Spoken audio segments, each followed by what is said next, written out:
देश में कोरोना के मामले तेजी से बढ़ रहे हैं। एक साल पहले आज ही के दिन कोरोना की रोकथाम के लिए जनता कर्फ्यू का ऐलान किया गया था। लोगों को जागरूक करने के लिए पूरे एक दिन के लिए देश को बंद रखा गया था। इसके बाद लॉकडाउन का लंबा दौर भी देश ने देखा। इससे कोरोना को काफी हद तक काबू करने में कामयाबी हमें मिली, लेकिन चिंता यह है कि एक साल बाद फिर से लोगों की लापरवाही भारी पड़ रही है। मास्क ना पहनना, सोशल डिस्टेंसिंग का पालन न करना, ये वजह है जिसकी वजह से देश के कई राज्यों में कोरोना की दूसरी लहर की स्थिति पैदा होती दिखाई दे रही है। 22 मार्च 2020 यानी आज ही के दिन जनता कर्फ्यू आपने लगाया था और आपने इसका पालन किया था। शाम को थाली बजाकर, घंटी बजाकर एक तरह का समर्थन पूरे देश ने किया था। उसके बाद करीब 2 महीने लॉकडाउन रहा, उसका भी पालन पूरे देश ने किया। लेकिन उसके बाद जो लापरवाही हुई उससे महाराष्ट्र सहित कई राज्यों में एक दूसरा सर्ज देखने को मिला है। आज ही के दिन एक साल पहले जनता कर्फ्यू का ऐलान किया गया था। पीएम मोदी ने आह्वान किया था, जिसका पालन पूरे देश ने पूरे डिसिप्लिन के साथ किया। पूरे देश में कोरोना के खिलाफ ताली और थाली बजाई गई। देश में लॉकडाउन का ऐलान पीएम मोदी ने 24 मार्च 2020 को किया था। 25 मार्च 14 अप्रैल 2020 तक पूरे देश में लॉकडाउन लगाया गया था। उसका पालन भी किया गया शिखा। लेकिन अब देखिए, अब ढिलाई के बाद जो लोग हैं वो भी लापरवाही कर रहे हैं। और कुमकुम, महाराष्ट्र में तो कोरोना के केसेस लगातार बढ़ रहे हैं, लेकिन बावजूद इसके लोग लापरवाह नजर आ रहे हैं। लेकिन दूसरी लहर अब शुरू हो चुकी है। महाराष्ट्र से चिंता बढ़ाने वाली खबर और ये आंकड़े सामने आ रहे हैं, आप देखिए। एक दिन में 30,535 केस और 99 लोगों की मौत।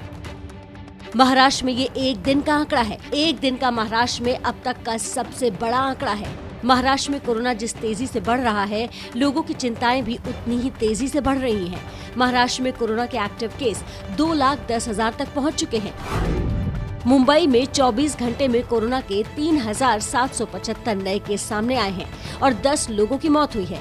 नागपुर में 3,614 नए कोरोना पॉजिटिव केस मिले हैं और 32 लोगों की जान गई, जबकि पुणे में 24 घंटे में 5,408 पॉजिटिव केस सामने आए और 32 लोगों की कोरोना से मौत हुई।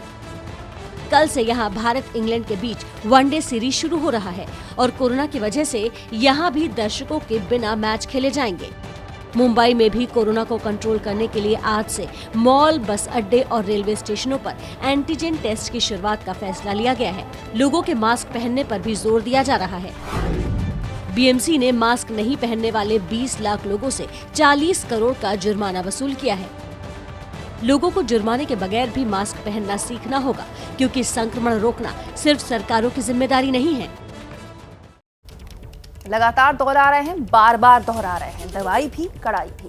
देखिए, आप सीख लेना चाहें ना तो छोटी से छोटी चीज भी बड़ी सीख दे जाती है। ऐसी ही सीख मिल रही है गुजरात के कुछ गांव से। गुजरात के राजकोट जिले का ये छोटा सा गांव है। नाम है मांखावत। आपको सुनकर आश्चर्य होगा कि राजकोट के मांखावत में अब तक कोरोना का एक भी केस सामने नहीं आया है। इस बात को सुनकर सिर्फ हैरान होने की जरूरत नहीं, बल्कि सीख लेने की भी जरूरत है। मांखावत की तरह ही राजकोट में कुल 112 गांव हैं जो अब तक कोरोना वायरस से सुरक्षित हैं और इसको मुमकिन गांव वालों ने ही बनाया है।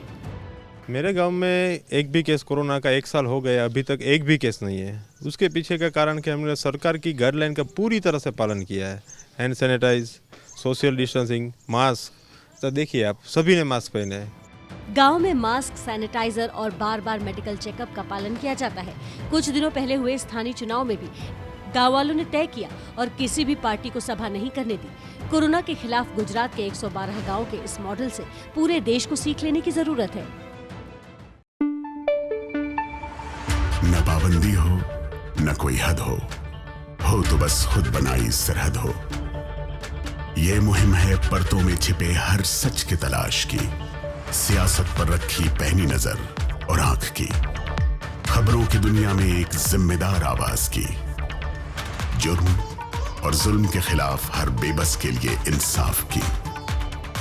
जब कोई हद नहीं इंसानियत के लिए जज्बात की, जब कोई हद नहीं खुशियों और ख्वाब की, तब कोई हद क्यों हो नए नजरिए और बदलाव की। तोड़ के हदों के ताले, नए सपनों को पाले, बांधे सबको एक धागे, आपको रखे आगे। ABP news.